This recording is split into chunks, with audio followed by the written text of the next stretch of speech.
ये गंदगी का अंबार बना हुआ है, रोड है इस तरफ में। इस रोड का नाम doctor APJ Abdul Kalam road.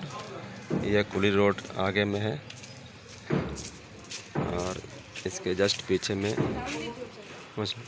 Abdul Kalam road और इसके पीछे में रॉयल गार्डन मैरिज हॉल है। और ये रोड इधर चला गया है ओल्ड पुलिया रोड, आगे में नूर कॉलोनी। ये पब्लिक आसपास के गली के लोग भी यहाँ पे गंदगी ला के डालते रहते हैं।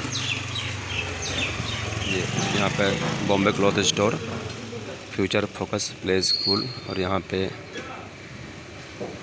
आगे में चरपा की दुकान है। ये लोकेशन, गंदगी साफ़ होना चाहिए।